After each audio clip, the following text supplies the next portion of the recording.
Hello, everybody. It's Stephen and Walter here for another episode of So Chatty. It is November the 14th, 2025. Geez, November's almost halfway through, and I don't know why. Time flies when you're having fun, and I have not been having fun today, but that's a story for another day. Okay, let's look at some things that make me happy, and then we'll look at Walter. And let me find this. What am I looking for? There am I for. Okay, so this was an impulse buy. It was is that a Creative Kiwi? I think it was a Creative Kiwi. It's a wall hanger. But I thought it was kind of cute. And I needed a palette cleanser after working on the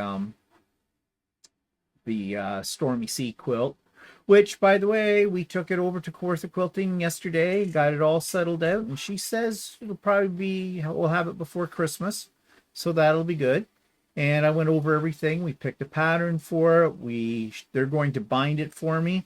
They actually do hand binding, which is okay because I have never hand bound a quilt before because it would be bloodletting. But yeah, I have great confidence that things will work out with that. So yeah, she said about 4 weeks we'd have it before Christmas. So I said, okay, well, there's no rush, but apparently they don't have that many ahead of me in the queue. Which she said she found kind of funny why that was. And we got thinking, well, when I sent the form to them, she never got it. And she said, yeah, somebody else said that they had done that and it never came through. So I was going to write to Zach at Kawartha Quilting and mention it to him because maybe they're missing out on some business because people are expecting them to call back, but they're not getting a call back because they're not getting the information. So I don't know. But anyways, I mean, I don't want to really bug them with it. But on the other hand, if they don't know that this is a problem, then, they're maybe missing out on some business. Okay, so I did that. And I did another palette cleanser. It's just the top, but it's a table one. It was a simple one. I bought a kit with all the pieces. They were sort of pre-cut, at least the squares were.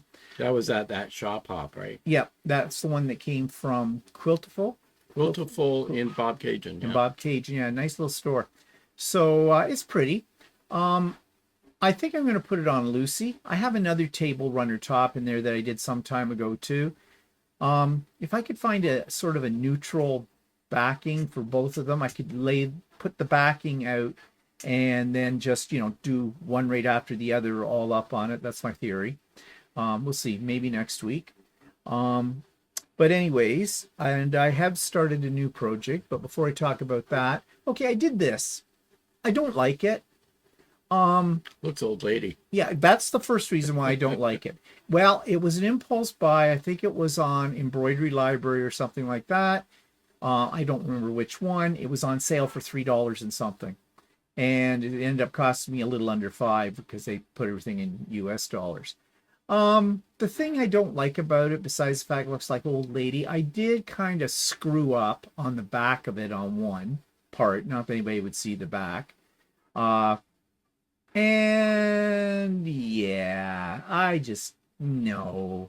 But it was an impulse. I thought I'd give it a try. I could have done it in other colors too, but it's just don't matter. Yeah, it might be a little different in a different color or something. Yeah. So I don't know. It's there, but yeah, I did it. It was a palette cleanser. It was an In the Hoop project. And then they've come out with a cute little Christmas gnome. And you know how I have a gnome for each of the major holidays, events in the year. I've got Halloween, I've got Valentine's Day, St. Patrick's Day, that kind of stuff. Well, now I have Christmas. And he's kind of a cute little guy. Now, I think he was a Creative Kiwi. I like your color, your box. I do too. Thank you very much. And I thought I'd dress him up in a nice little Christmas floral. Christmas floral, yeah, it looks kind of cool. There was a problem with this. When they designed the thing, usually it's you join it. You do it in 3 pieces, 3 hoopings. And at one point, when you get to the second hooping, the middle part, the machine will stop and you're to line up the first part, the bottom part, with that, and it will do a zigzag across to attach them, and then it carries on with the satin stitches and everything. It didn't stop. And I didn't realize it hadn't stopped until I almost got the whole middle section done. Well, then you have a problem with joining it. So I backed up, I put down the bottom piece, and I had to redo the satin stitching once I got it joined in that. But I got it to join and blend right in. So, you never have to go right back, or most times you think about it, you don't have to go back to square one and redo something if you have a problem like that. Oftentimes you can cover it up because basically you can stitch like satin stitch over a satin stitch with your embroidery machine. So, and that's what I did. So you'd never know there was a problem. But anyways, he's a cute little guy. Okay. What have you been working on? You just got a order just minutes ago. Yeah, well, I've been sort of still stacking my fabric, although I'm a bit slow at doing that. I cut out a shirt for taking for tomorrow's retreat. Oh yeah. Well, sew day. It's not and really you know, raking leaves and not doing too much. Doing all the man things. Domestic things. All the domestic man things. It's been bugging his ass off that there's leaves on the lawn. Yeah, well, we had snow last week, and I couldn't rake the leaves down when there was snow on the ground. Then it started raining. Maybe that was God's message and to then you. He today, doesn't care. It didn't rain, but the leaves were really wet. Normally, I'd like to rake them up when they're not wet, but tomorrow it's supposed to rain again, and then Sunday we're supposed to get snow. So they're biodegradable. No, they aren't. Oh, they are. They don't degrade very well. I don't know. Old men and leaves, really. So tomorrow, well, and then if you don't rake them up, then they're all there in the spring and they get all gooey and stuff like that. Ooh, the squirrels will get their little paws all icky. They'll be standing on the doorstep going, ooh, ooh, ooh, ooh. Well, I just like to get rid of most of them anyway. You're always going to have a few left over for the spring to clean up. So they don't biodegrade that much. Okay, whatever. I don't get too uptight about it, but you obviously do. So you do you. Okay, so as Walter already... It's just because you're lazy and you don't want to come help. You told me I didn't know how to do it right. You only have to tell me that once, and I'll go, fine, you do it. Okay. I don't do yards. I just... Pavement. Perfect. Pave it all. And if we didn't have a front lawn, if it was all pavement, when the leaves fell on it, you just take out the vacuum cleaner and suck them up. No problem. No, that's the leaves stick to the pavement. Geez, sometimes you're anally retentive. It was a joke. For God's sakes, lighten up. Okay, moving right along, shall we? So, some announcements about things. Well, before I get to that, we are going off to... Walter's got a sew day tomorrow with his cronies, and I'm going to... I haven't been to one for a while. Taking them some little gifties as well. I don't know why I bother. It's not like they care about me. Because, I quilt. That's foreign territory for them. They're all making their little bras and panties or whatever it is that you people do when you're there. What are you going to do while you're there? I'll make a shirt. Did you get it cut out? Yeah, I got it cut out. Is it a shirt for you or for me? It's going to be for me. Whoa. Why? I need more. Actually, I was going to do a different one, a different color, and I was going to change color of the collar, but then I changed my mind when I saw the other fabric, and I thought, okay, well, I had thought of making a shirt out of that one, so I'll make it out of that one. Okay, so, and I'm going to work on a Christmas quilt, which I already got all the pieces cut out, ready to go with. It's very simple. I've had this one sitting here for a while, waiting to go. It's basically made up of bear paw blocks, and that shouldn't take too long. I really don't need another Christmas quilt, but there's something about Christmas and quilts. I don't know. Anyways, so other things. Sewing with Stephen as usual on Wednesdays. You know the drill. It's in the show notes. And pop-up sew day, though. Now that we know, I've been waiting to find out when his group are going to be sewing. And we finally found out, yesterday? Yeah, let's leave it to the last minute, shall we? Well, that's my fault. I didn't ask earlier, so... Really. Anyway, so that means that the next pop-up sew day will be on Saturday, November the 22nd. That's 1 week from this Saturday. 2025, if you're watching this in the future, well, you've missed it, kind of a thing. So yeah, an email will go out to everybody on the mailing list, and I will be putting it in all of my show notes for my vlog, for the Idiot Quilter, and next week's So Chatty. However, it is in the show notes right now as well for this episode of So Chatty as well. So it's there for you to find. And yeah, we start at 8 o'clock in the morning, but you can come anytime. You don't have to be there at 8 or anything. And usually go to 5. I think I'm going to go to 4, because by the time we get to that last hour, a lot of people are dropping off at that point in time anyways, and I'm pretty much going to sleep. So I thought, yeah, we'll just end it at 4 rather than at 5. So that's still plenty of time to get whatever you want to get done. And when the next one after that will happen, I may have one in the middle of December, but you know, December is a busy month for everybody. Not for me particularly. Well, no, that's not true. But yeah, we'll see. But anyways, this Saturday, or not this Saturday, 1 week from this Saturday, on November 22nd, 8 a.m., Zoom link is in the show notes below. And anybody that's new, we don't record this. It's not a YouTube live. It's a private Zoom. Okay, I think that's all I needed to say about all of that. So, always looking for topics for So Chatty, and if you have ideas, don't be shy. Put them in the comments or send them to me by email. It doesn't matter what it is. For example, today's Evolved. Someone said, could you do an episode on what to get men, or what to make for men as Christmas gifts? Well, if you're quilting and sewing, beyond making a shirt, it actually is very difficult to make something for a man, especially a man that doesn't do any of this kind of stuff like we do. Even if it was somebody that did, we make our own. So yeah, so it is kind of a bit of a trial and tribulation. And then that started making me think about, well, you know, there was a time and an age when people didn't buy Christmas gifts, they made them. You know, the Victorian era, early 20th century kind of a deal. So I thought, you know, there might be ideas in there of things that we could apply our modern technology to make something that's a little more personal, it's handmade. So thanks to the wonderful world of AI, and I know everybody's got their thoughts about AI, but I love AI. I really do. It helps me to generate ideas and things for anything that I am doing, especially when I'm doing things here on YouTube. Now, yes, you have to be discriminatory. You have to be skeptical of what AI may come up with.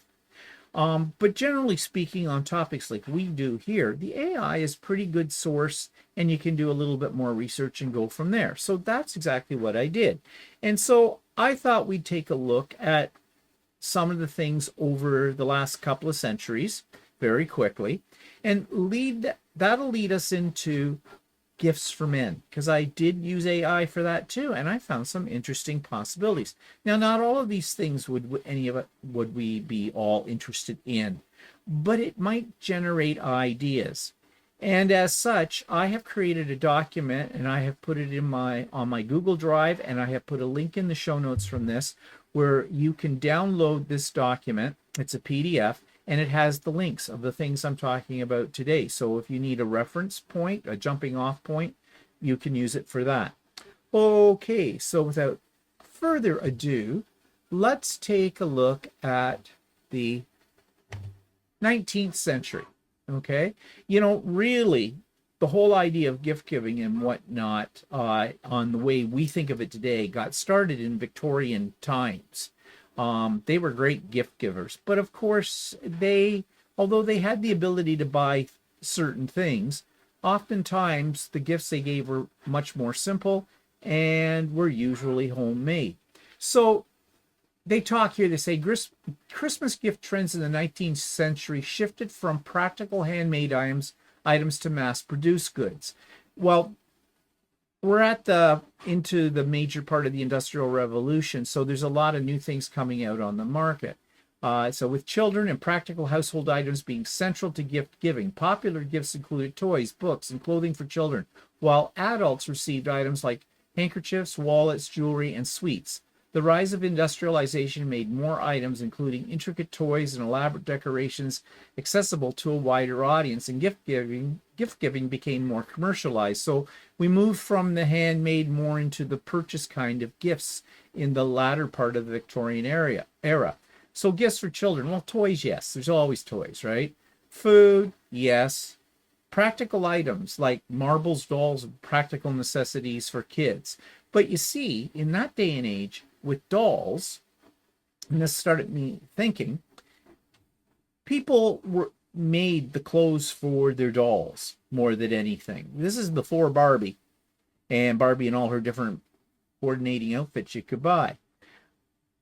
But probably if you're looking for something for kids, and right now we're talking more general in gifts, and we'll move down to men a little bit later on. Why not use your crafting skills, your sewing skills to make doll clothes? And I'm sure many people have in the past. Well, it depends, I suppose, on the size of your dolls, too. Well, yeah, but they make Barbies. Yeah. They used to have patterns. They probably still do for Barbie clothes. But take it one step further. Think of quilting cotton. You know, Walter makes our shirts out of quilting cotton, as you know. And there's such a variety of colors and textures and designs. I think you could make some really unique, one-of-a-kind doll clothes from just your scraps of fabric. Yeah, and the other thing is that you could, if you had an embroidery machine or something like that, you could monogram some of them so that You can really personalize them. the kid has a personalized one. Or better yet, if it's a little girl or whatever, or yes, it is a bit sexist, but you know, still little girls and dolls, you could make a coordinating outfit for the doll and for the little girl. I mean, I think a little girl would love that, you know, kind of a thing. Now, when I say little, I mean probably under 6, under 7 years of age, that kind of thing. But it's just a thought. That's what this whole thing is. Gifts for adults, handmade and practical. In the early part of the century, gifts are often handmade and useful. Wives might receive handmade items like knitted socks, scarves, or shirts from their husbands. Well, where did he get them? Were the husbands knitting this stuff? Maybe some were. I have a feeling not. What do they do? Go over to the lady next door and say, hey, make my wife some socks? Maybe they're girlfriends. Oh, maybe that's a good way. Yeah, a good way to incorporate the whole family. Husbands might receive items like wallets or tools. Yes, and things have not changed over the centuries, you know. What did you get your father when you were a little kid? A wallet, or a belt, or a tool, or a tie, okay? You know, or candy. Yeah. Well, candy would be the best thing. I know my father loved the candy part. Personal accessories like scented soaps, perfumes, cosmetics were popular gifts for women. Men might receive leather wallets, watches, or cravats. Okay. Really? See, there's so much more exciting things for women. Books and stationery. Well, of course. Books were highly popular gift. Yes, etc. And journals and that. Now, I think books are still a good thing, but better than paper books. A lot of people have electronic readers. Get them a gift certificate for Kindle or Kobo or one of those things. Or better yet, audiobooks. I know that there are men who would rather listen to a book than read a book. Especially people who commute. You know, they plug it in on when they're on the commuter train or whatever on their way to work and listen to something like that. And when we're talking about books, they don't necessarily have to be fictional. There's lots of business directed books or hobby books or things like that that are definitely geared towards some interests that men may have. Jewelries and ornaments, again, that's leaning a little bit more towards women, although in our day and age now, it's not uncommon for men to wear a bracelet, a necklace, you know, fancy watch, that kind of thing. Then there's this part they just talk about, you know, production of things. Jewelry is usually very, it's something that women like a lot. Well, yeah. I know that, I know a guy I used to work with used to always wait till December 24th, like just before the stores closed, and would go out and buy. I said, well, what are you getting your wife? Oh, jewelry as usual. because he says that'll always make her happy. So, who would you rather buy for, a man or a woman? I'm probably a man. I was going to say a woman. I wouldn't let. Well, I can think of a lot of things I could I give mean, a woman. Well, a woman. I used to buy stuff for my mom, that stuff that she knew. It was easier to find stuff because she would be happy with a lot of things. Yeah. Mind you, having said that, my mother was very picky, so you had to be very careful. Yeah, like I'm sure she wouldn't appreciate getting that blender. No. No, I'll never forget about the fondue pot incident when I was much younger. Yeah, that went over like a lead balloon. Well, actually, I had a sister that passed away, and no matter what you gave her, she was never happy. Oh, that was kind of my mother too. And then my father, he had given up on trying to buy her anything Christmas. So he'd come to me, hand me some money and said, go get your mother a Christmas present from him. But nothing better than when you give something to somebody and they look at it and they say, oh, what'd you get me that for? Yeah, well, yeah. Thank God my sister got older. When she did, I says, Dad, get Lori to do it. She's a woman. I said, I haven't got it. I haven't any more of a clue what to get Mom than you do, what to get her. So, yeah. So that takes us up then to the 20th century, and they kind of divide this out by decades now. So in the they say Christmas gift trends in the 20th century were primarily driven by the rise of commercialism, mass production, and technological advancements, transitioning from practical or handmade items to a wide variety of mass-market toys and electronics. Well, you know, when you were a kid, most of you probably remember when you had a catalog, like here in Canada, the Eaton's catalog, which Eaton's was a major department store. Or the Sears catalog. Or the Sears catalog. And you always went to the toy section. They used to have the Wish book. I think that was Sears, wasn't it? Sears, yeah. The Wish book. Couldn't wait when you got that because you'd go through and you'd mark the pages of the circle the things, you know, like so Santa would know what to get you. That was always exciting. But if someone gave you a handmade toy or something, or knitted socks or scarf, you went, right, no. As a kid, even as a and what was the most popular thing to give little boys at Christmas time? Underwear and socks, because you can't have too many pairs of socks or underwear, can you? Oh, look, socks and underwear again. And yes, always got that as well as other things. I think people that were well, my mom grew up and stuff like that in the 1920s and stuff like that. That stuff, socks and underwear, were more appreciated then. Well, they were more practical because they at that point in time when my mom grew up, their parents weren't particularly rich, and that stuff was special. Yeah, then I can see that. Well, it's like kids getting an orange. Yeah, like Christmas, my mom said, you know? that they got like an orange and stuff like that too. And my mother said the same thing when she was a kid. Yeah, they always got an orange as well, because oranges were exotic. Yeah. They only can, you know, they weren't as readily as available all year round like here in our country as they are today. So it says here, the early 1900s, 1920s, gifts often included practical items like clothing and shoes, along with classic toys such as teddy bears and yo-yos. The Brownie camera electric train sets also gained popularity as technology became more accessible. Oh, yeah. Well, I can remember now, I wasn't around in the 1920s, but train sets, I got train sets. They were cheap ones, they usually wrecked. And race car sets. I don't know how many race car sets we went through when I was a kid. They always burned out, but they always crap, no matter what. Did you get race car sets?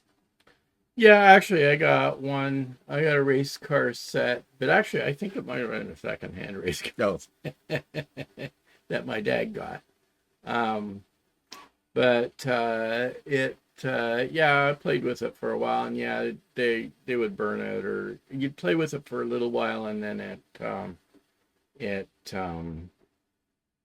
then you get tired of it. They had little brushes that Yeah. connected to the electricity going through the track Yeah. or whatever, and those would wear out, and everything. The motors would burn up. Yeah, I know, and those toys would only what do you call it? Have your attention span waned on that quickly. So. Yeah. Well, yeah, it did. Well, also they were a pain in the butt because you couldn't leave them permanently set up unless you had a big room in the house and you And had then plywood. and then came the specialty toys that came, and they'd last for a certain period of time, and then you either ran out. It needed special materials or something like that, and then you'd run out of the materials, and then you'd shelve it until you could afford to buy more materials. Yeah. And So in the 30s and 40s, the gifts were more modest. The Shirley Temple doll.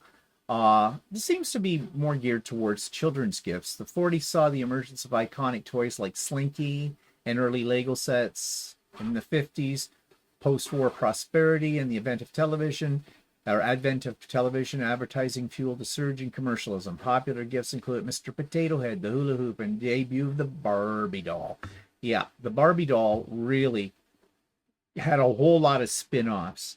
And of course, this is the time too when kids' toys, especially for little girls, were meant to keep little girls in a subservient role. You had the easy bake ovens, and you had pots and pans and kitchen sets and little baby dolls that you could feed, and they'd wet themselves and turning them into good little mothers. That's what that was. And of course, for boys, it was cars, trucks, and construction things, Tonka toys, all that kind of stuff. tools. Yeah, tools. So everything was very sexist in those times. Yeah. The girls had certain toys, the boys had certain toys. I wanted an easy bake oven. Yeah, I wanted one of those too. My parents wouldn't get me one. My mom actually bought me baking kits. She thought it was good for me to learn how to make my own food. My mother So didn't. but I used the real oven. Oh my God! And I would never in 1,000 years to my mother, even when I became a lot older. No, I used to have to sneak over to the across the street to the girl next door's place. She had an easy bake oven, and so I was a closet easy bake cooker until they found out, and then my parents forbid it. Now in the 70s, they had the 60s, 70s, the G.I. Joe. This is when you start to see dolls for boys. So we're starting to blur the lines of the sexes. However, they didn't call them dolls. They called them action figures, so that homophobic fathers wouldn't think their son was becoming gay because he was playing with a doll. He was playing with an action figure. But let's think about this, shall we? G.I. Joe.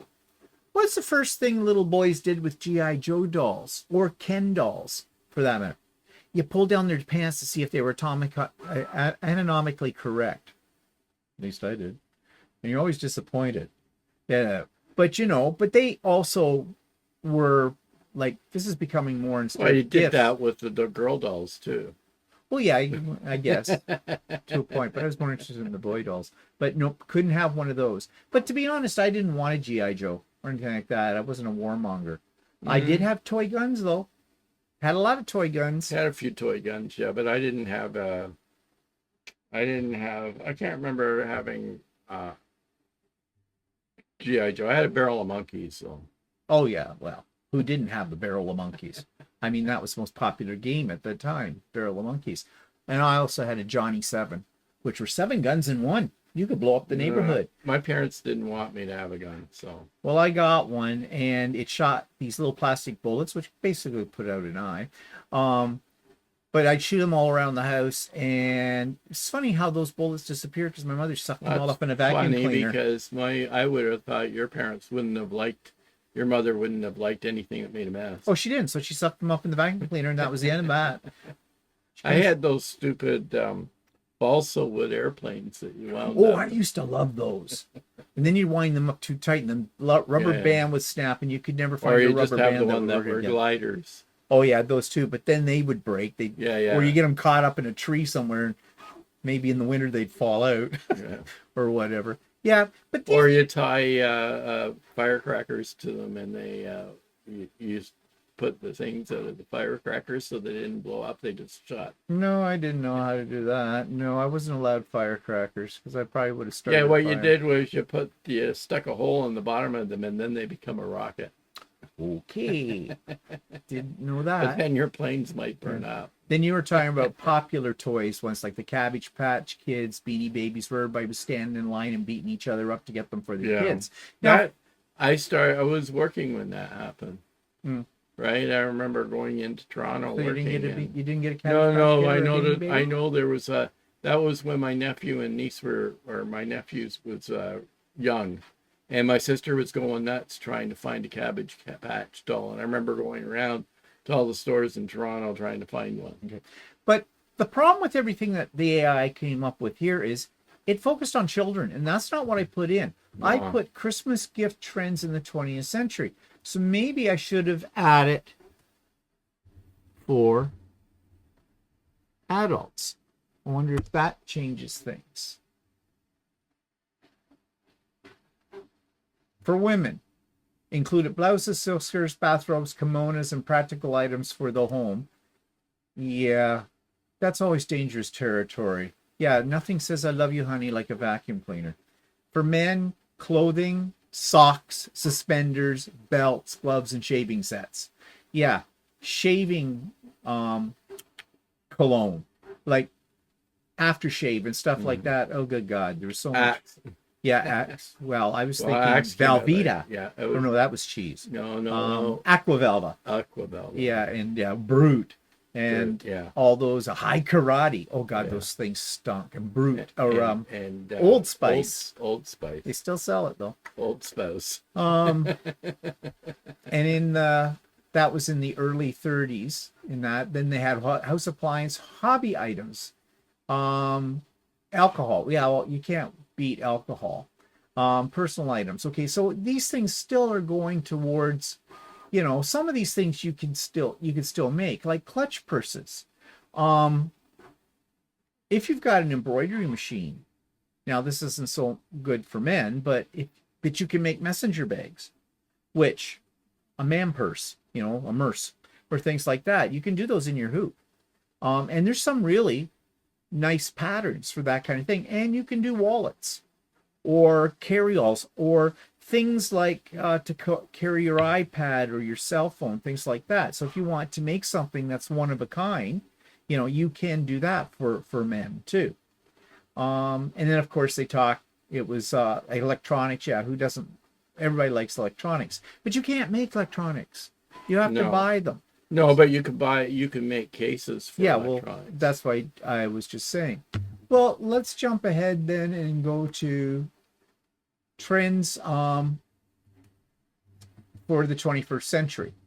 So of course we're back to toys and tech, but everything, those two have basically blended together. Toys are tech these days. Now, smart devices. Yeah, Apple phones, gaming stuff. Now, a lot of men are into gaming. You know, there's those very elaborate racing simulators and flight simulators and things like that.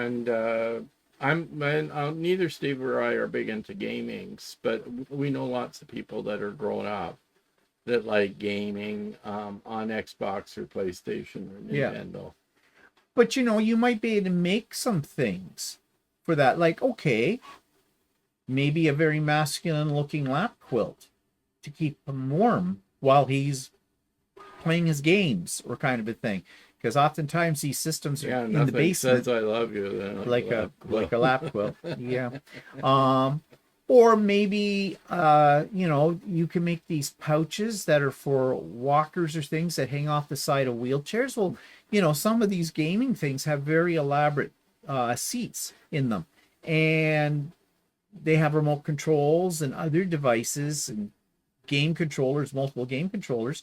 You can probably find patterns that will make things for holding them off to the side of the chair or someplace convenient for that. So there are possibilities. Think of it as accessories for gamers, that kind of thing. Actually, Apple just came out with this very elaborate knitted pouch to hold your iPhone that costs an arm and a leg. Yeah, it's like about $300, wasn't it? It's like $226 at US for. It's some designer. Yeah, it's Izzy Miyake. Remember Izzy Miyake? Remember we were in England and we saw that jacket that looked like it was made out of Venetian wine? Oh, yeah. That's him? Yeah. Oh, okay. Yeah. This is like an over-the-shoulder sock that's been knitted. That, I mean, to me it looks really stupid. But I would think like if you wanted to, you could make an over-the-shoulder bag for your phone or whatever. Yeah, you could.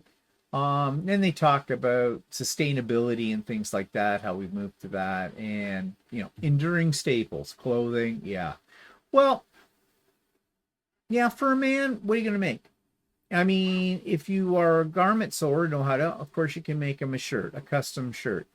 But some men, they're not like us. Some They don't sewers want don't like to one, make shirts. and some men don't want to receive a shirt Yeah. that's loud. They like the ordinary. Well, you don't have to make it loud. You can make it. There's lots of fabric that has tools on it. So, But to me, or what about shirts that have your favorite sports? oh well, that's an idea. Because there's lots of material you can get that have sports themes or your Or favorite. you can make them a quilt with their, and many people do. They have a favorite team, and they do print fabric that has the logos and things of most of the major teams and most of the major sports. Yeah. I know that there's several of the people I sew with on Wednesdays who do this as well.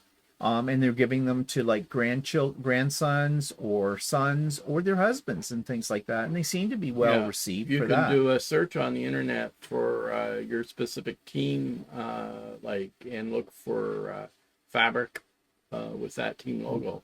But if you use a little bit of imagination too, you could combine making something like that for, if they're what do they call it, armchair sports thing, Yeah. athlete or something like that. Well, why not make something like a combination gift, a nice team-oriented lap quilt, a little pouch thing that hangs off the side of the couch. There's lots of patterns for that, for holding your remote controls and things. Mug rugs, all of them with the team colors or team logos and stuff like that. Like make an ensemble or a set kind of a thing. That might be okay for somebody who's really into, a certain team. And there are lots of people, or men especially, who are. So these are kind of ideas, but still, they aren't specific to necessarily to men.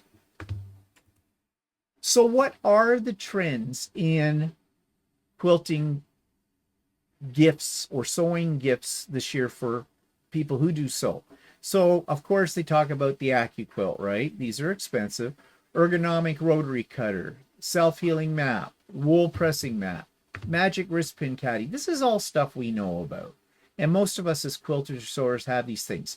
Quilt kits. But some things that you might not think of getting is that, that we actually have, but other people might not have. Like people that, you have a small. Somebody may have a small wool pressing mat, and a really big one would be nice. Yeah. So true. that might be a nice gift. Well, I was leaning more towards men because that's what people are Okay. asking. But yes, in general, if you're looking for gifts that are more personal, and I was thinking for women that sew or women and not well, you to say sexist pig, there are men who sew. men. Yeah. Well, there are men that sew too. We know yeah. two of them. They're here. Classes and workshops. Now they mention here, which isn't such a bad idea, because this can go beyond like something like Skillshare and that. They have all kinds of courses, from what I understand, in everything. So maybe a man in your life has a very specific interest and wants to learn more about that. Give them a subscription to something like Skillshare. Mm-hmm. Woodworking. They might be into that, or are exploring the idea of getting into woodworking, or some other hobby, aviation, whatever, gardening and that kind of thing. So that might be all right. Then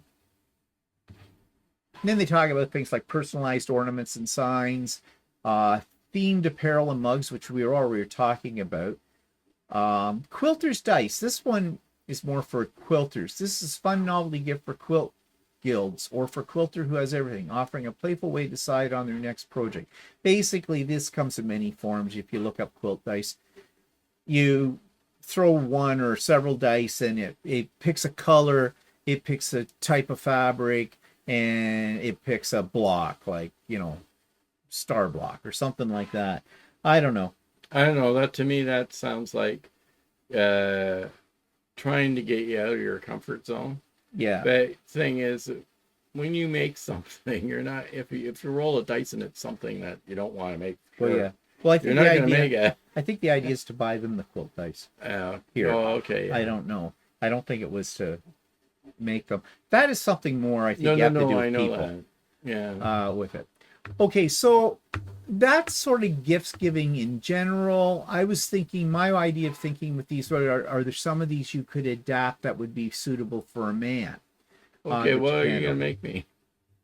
Yeah, I've made you lots of things. I'm making you that bloody quilt for our bed. Yeah, okay. Yeah, what more do you want? So let's just flip over. I found something that's more specific to men. And I just get it up here. Now, some of these things, yeah, we're kind of, I don't know. But they start off with T-shirt quilt kit, a popular and sentimental gift idea. Provide the essentials, pattern, fabric, fusible sheets to turn old T-shirts into a cherished quilt.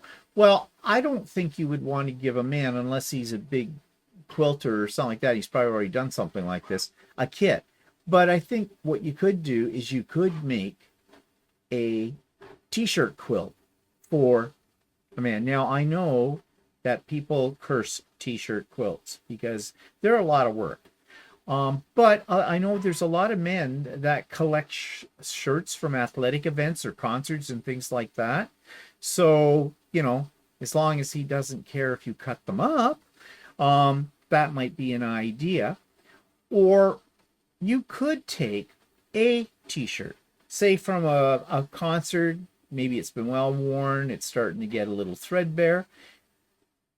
Fussy cut it and build a small wall hanging style quilt around it, maybe with some flying geese and stuff like that, and then frame it and give it to somebody. That would be something they could hang on the wall in their man cave or wherever they hang out, that kind of thing. I think that would be very nice, especially if you can do it in secret.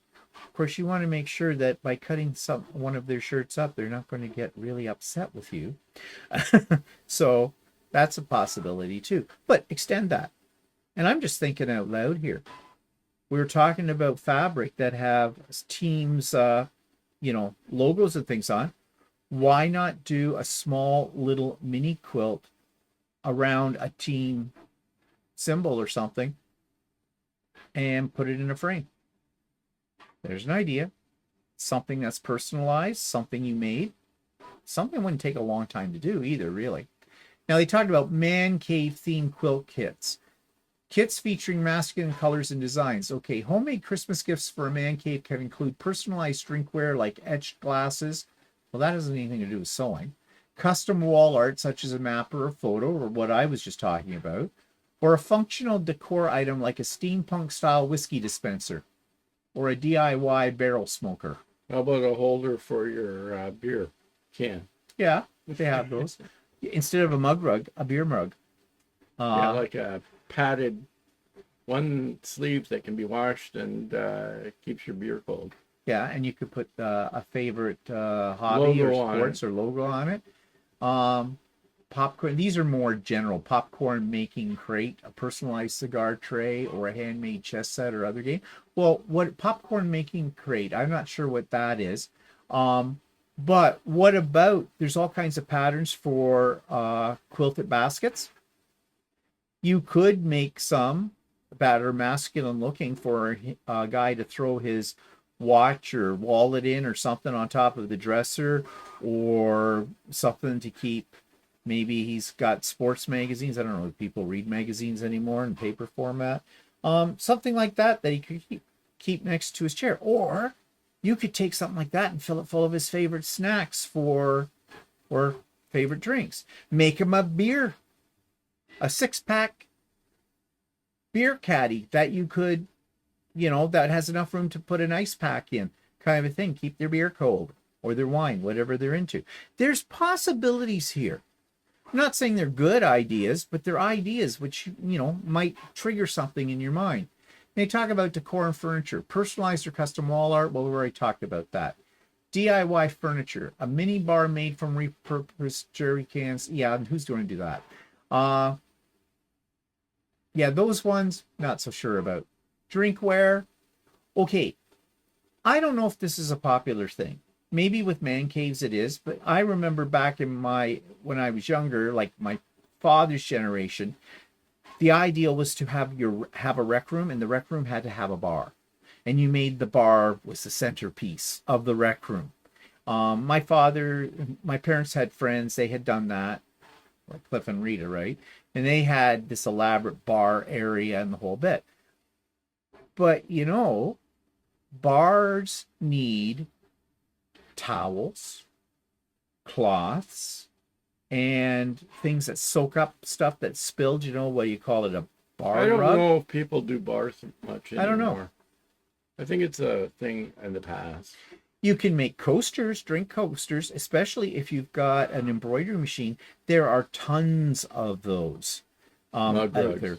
Yeah, well, no, but they're actual coasters though too. They're smaller than a mug rug. But there are lots of things out there. Go search if you've got an embroidery machine. Just do a hunt on all of the sites. Someplace to store their pot holders. That's right. Everybody needs their kit for that. If they roll their own, you can make them their own little roll up thing. Little pouch for the weed, little pouch for the grinder for the weed. I know too much about this. A little thing for, I don't know, what you light them up with. That kind of thing. Yeah. Weed accessories. Games, DIY games. Create custom classic games such as large scale set. You could probably do at least a quilted chessboard, maybe. I don't know. And this is what I already said, ultimate gift crate, make them one of those basket things kind of a deal and fill it full of stuff they like.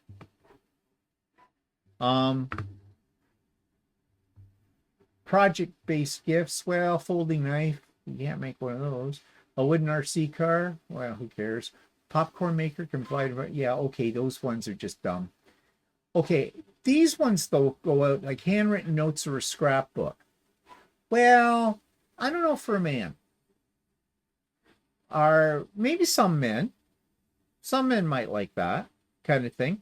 But what about a quilted book cover?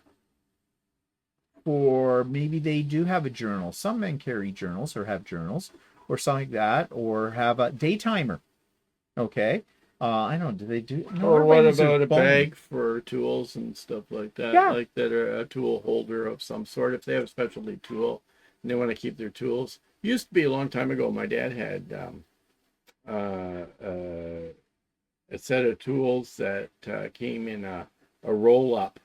Yeah. In fact, right? hold that thought, because I did come upon that.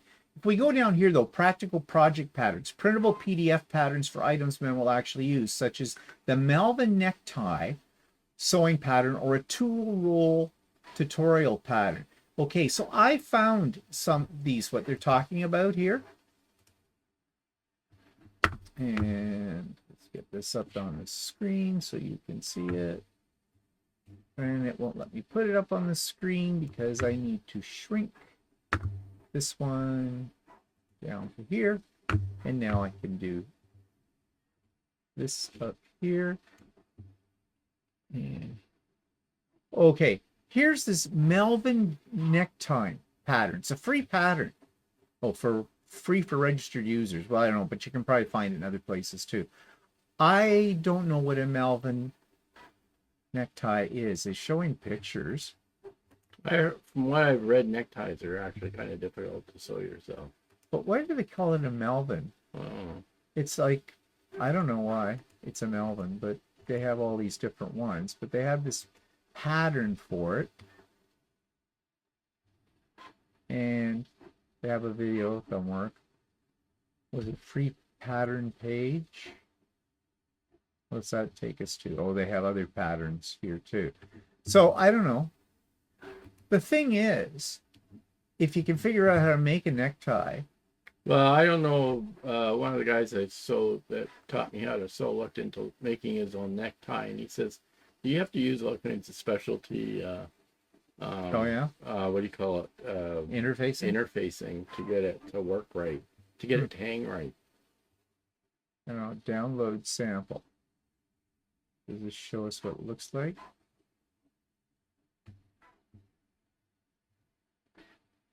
Okay, here's your material list. They use polyester, cotton, or silk, exterior fabric, wide lightweight fabric. Let me say, wide ribbon or twill tape, spool coordinating thread. Okay. Mhm. All right. So it's, I guess that's all you get to see here, because this is a sample. I guess they don't show you the actual pattern. You have to download it. So I don't know, but I'm thinking for something really unique. You know, like something you can't just buy in a store. Men's neckties. I don't know if men I don't wear know neckties anymore. I don't know if a lot of men wear neckties anymore. Maybe people in very formal situations, but Maybe. Okay, where's my thingy here? All right. This one, what was this one?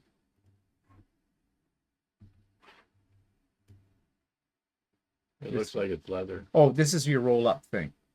Yeah, but it doesn't have to be in leather. No, it doesn't have to be in leather. No. I mean, you could get pleather.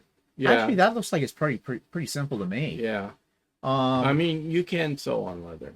Yeah. But that looks like a pretty simple project. Yeah. And it's just pockets and that kind of thing. Yeah. So I don't think that would be too hard to do. That's those two. Then, of course, there's quilts. And this is something I always hear people saying, well, you're trying to find a masculine style or fabric or something to make a quilt for their husband or son or something like that. So this site, this is called Gentleman's Agreement. And it was made with men in mind. And actually, I think that's a really cool But I think design. Part of that cool design is the color it's using. Yeah. Yeah. Well, they show other colors in it too. Like that. But it's not floral. Yeah. It's very modern. You know, those are the kind of designs I think that people might be looking for when it comes to something that's a masculine style of quilt.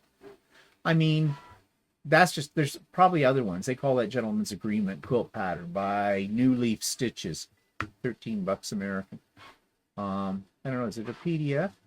It looks like it uses ombre fabric. It might, yeah. You know, if you've been around quilting for a while, you could figure out without even the pattern how to make this or customize it for yourself too.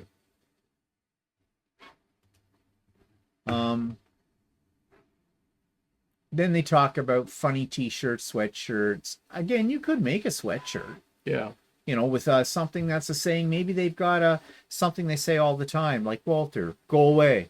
Yeah, or you could probably purchase a sweatshirt and find a way to... And you could applique onto it. Yeah, applique or something like that. Yeah, you probably could.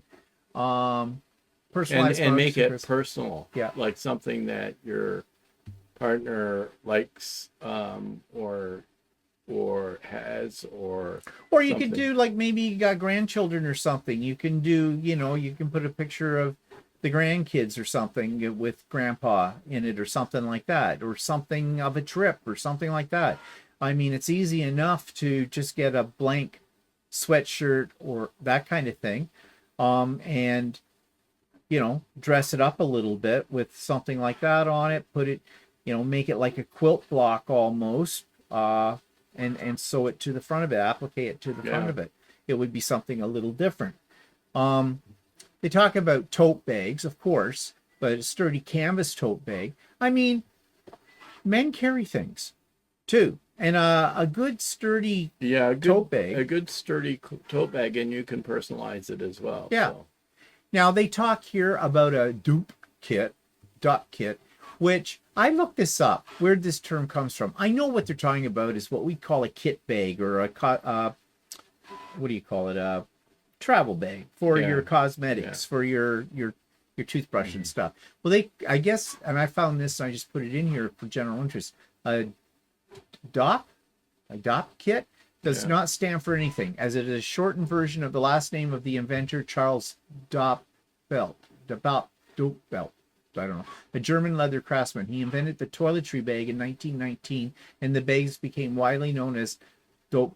I don't know. Well, I've never Kids heard of have that their name. thing. No, I know. Yeah, but yeah, like a toiletry bag or Yeah, something. or a digital device sleeve made for great personalized gifts to use. So, I found this aprons, like barbecue apron, a Yeah. man's apron. You know, you make it out of, I don't know, heavy canvas or something. This is a free pattern, and Well, and some guys that are into woodworking Yeah. like to wear a protective apron for when they're woodworking and stuff too. and so they show you here like how you size it, because men's sizes are going to be probably bigger. And if you made it out of a nice heavy, like kind of like a canvas type fabric, I would imagine that sort of stuff is actually hard to find to buy, yeah, or they're really generic. and you ones. could customize it any way that Yeah. you want too. If you want to put some saying on it, number of pockets, this is something you don't necessarily always see in a cooking apron, a pocket Yeah. up at the top. A lot of them will have a pocket lower down. And like you said, it'd be good for something like woodworking. Now here's something they've got, the towel loops. I think Yeah. that would be handy. Yeah, I could make one of those. Not that I ever use an apron, but who cares about her? But anyways, I just thought that's actually kind of not a bad idea. You could, if you get an embroidery machine, you could embroider their name up here, or some saving like Chef John or something like that, or whatever. Kiss the Cook. That's an old one. I have a better idea, but we won't go there.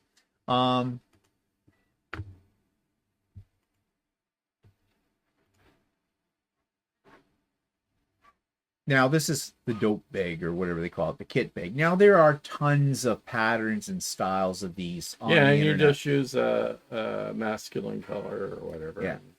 Or a color that your husband likes, or And they're pretty easy to make. And if you've got an embroidery machine, there's all kinds of patterns for doing them in the hoop too, including putting the zipper in the hoop. Because I know some people are afraid of working with zippers. I'm one of those people, but once you've done it, it's not that hard to do it. In fact, right here. Oh, that's showing making the straps. They're showing putting in the apron or the zipper on that. So this looks like a pretty good one right here, showing you how to put it all together. But there's tons of styles of these things. And again, you can personalize it.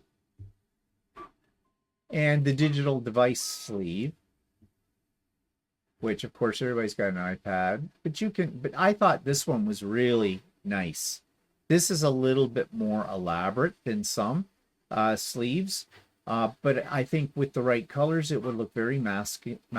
That's the word I want. Rented lips. Is showing here an iPad and a spot for your iPhone, and places for pens and pencils and stuff. It's got a handle on it. You could make ones with shoulder straps, like a messenger bag. I think something like that would be really good, especially for a man who, works in an office or someplace like that where he commutes. And I don't think these are really difficult to what's make. nice about that is that it's personalized, right? Yeah. It's not something that you can buy in a store, and it's make your own Louis Vuitton. Yeah, and people do. And again, you can get patterns for doing in the hoop versions of these kind of things as well. And you don't have to. This one to me looked fairly masculine. But you could use some of the ones that are meant more for women, but it's just a change in the fabric.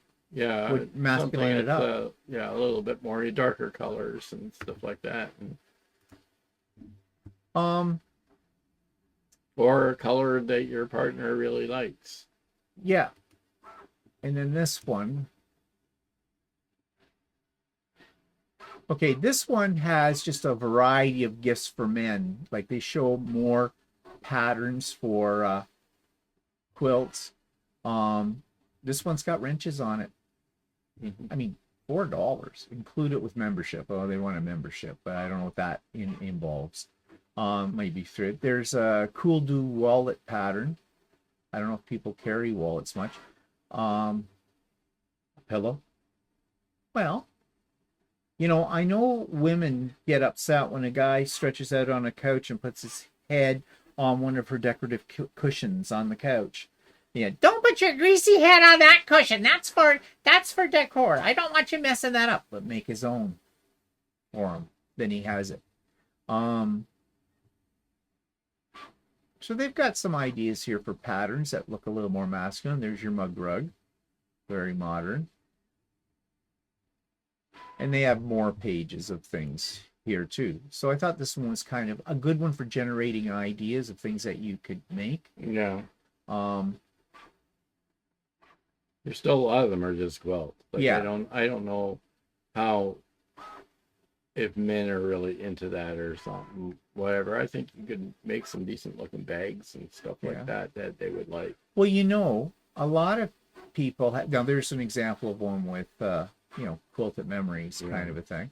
A lot of homes have got those outdoor barbecues or outdoor fire pits, and people do like to sit around them. That one's a little bit more elaborate for holding credit cards or anything like that.